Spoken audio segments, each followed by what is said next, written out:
The correct verdict in the Menendez murder case should have been manslaughter and not murder. And the reason is you can't get around the elephant in the room that Erik and Lyle Menendez killed their parents. The defense put on more than 50 witnesses in the first trial, teachers, coaches, family, friends, that told a very detailed story about a family that was very dysfunctional and spinning out of control. Gil Garcetti was running for re-election as the DA of LA. So it looked very powerful to go on live TV all over Los Angeles and say, this is a case of murder, not manslaughter, and we're going to retry the case. And then came OJ. So the second Menendez trial began less than a week after OJ was acquitted, and that was a case of incredibly bad timing. And as a result, the brothers were really facing an uphill battle. I believe the defense did an excellent job in the first trial of presenting these 50 teachers, coaches, family, friends, uh, relatives who took the stand and told pieces of a puzzle. This is a very complicated story. It's a very complicated case. And so the defense really, told the story in the first trial, and they convinced half the jurors to vote for manslaughter, which is a lesser form of murder. If the brothers had been convicted of manslaughter, they would have served 11 years on each count in California, so they would have been in jail for 22 years.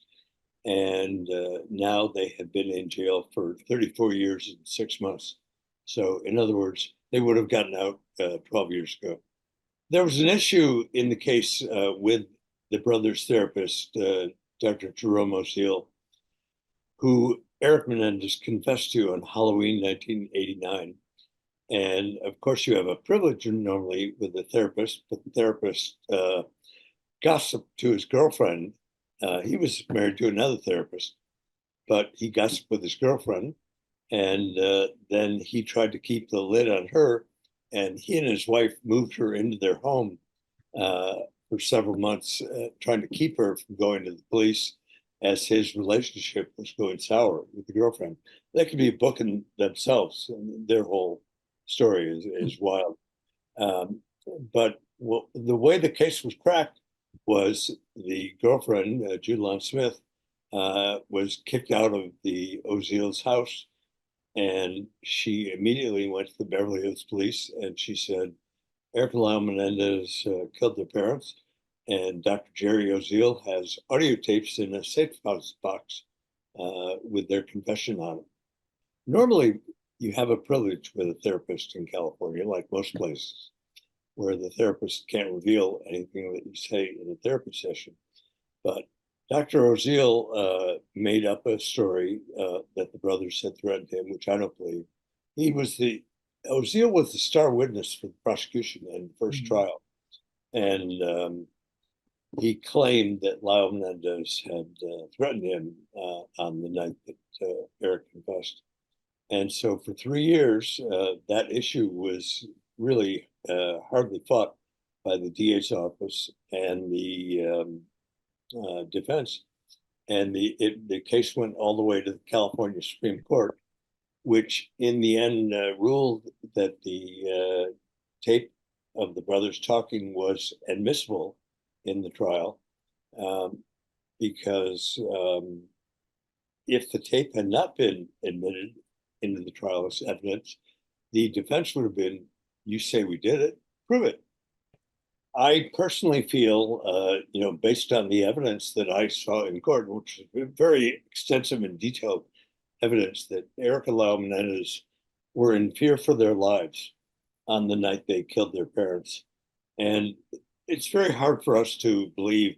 The number one question that people ask me is they were 18 and 21 years old.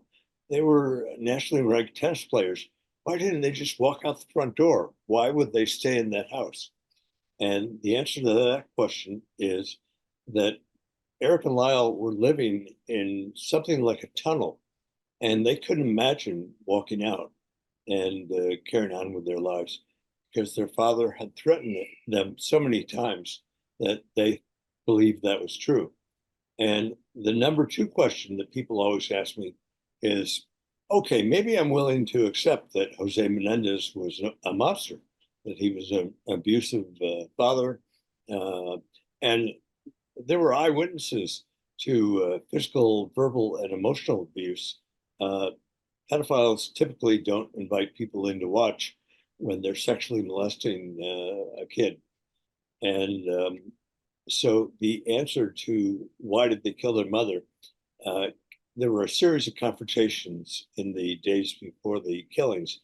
And Kitty Menendez told the brothers that actually she had known all along and that they were being molested. And she said, "What do you think? I'm stupid?" Which is actually a line, a scene that they have in the Monsters TV series. I believe, Erik and Lyle Menendez were, shocked when their mother told them that she had known for years that Jose Menendez was molesting his sons and that she had done nothing about it. So their anger with her was equally as strong as their anger with their father. I was the co-executive producer and co-creator of a documentary that came out on Peacock in May of 2023. And that documentary established the connection, a very odd connection, between Jose Menendez, who had been head of RCA Records, and the 1980s Latin boy band Menudo. And the primary character in our documentary, his name was Roy Rossello, and he went on camera and talked about that Jose Menendez raped him when he was 14 years old. And that was important because it was the first time ever that another victim of Jose Menendez had come forward. My reporting partner, Mary Anklin, and I believe that there are other members of Menudo that might come forward. It's such a shameful thing for a young man to come forward and talk about, being an abuse survivor. But the other key piece of new evidence is a letter that I found at the home of Erik Menendez's aunt, Marta Cano. And Marta had a son named Andy, who sadly passed away in 2003 from an accidental sleeping pill overdose. But in November of 1988, about 9 months before the killings, Erik wrote Andy a letter. And in this letter, he said that he was complaining that he was still being sexually molested by his father and he didn't know what to do about it. And Erik and Andy were very close. And the way I discovered this letter was in March of 2018. I was wrapping up my first Menendez book and I was on deadline. And I was visiting with Mrs. Cano at her house in West Palm Beach, Florida. And she let me go into Andy's room and it hadn't been touched since he had died in 2003. And there was a dresser full of papers.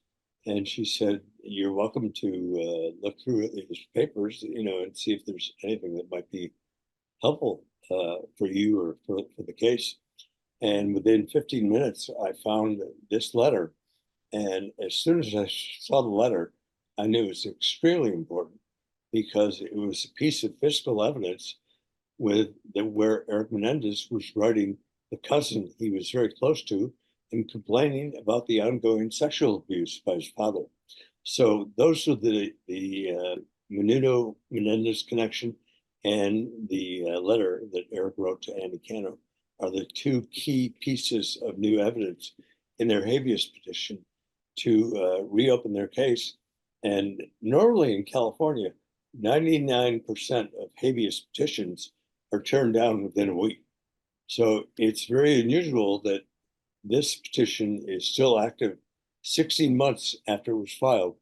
And there's a Superior Court judge who is involved, and he has asked the LA County DA's office to answer a series of questions that he sent over to them. And this judge could also hold live hearings with live witnesses in court to examine the evidence. But I think it looks hopeful, and the appellate lawyers have told me that they feel that everything is encouraging that the habeas could be approved. And the purpose of a habeas petition is to ask for a new trial because of this new evidence. There will never be a new Menendez trial.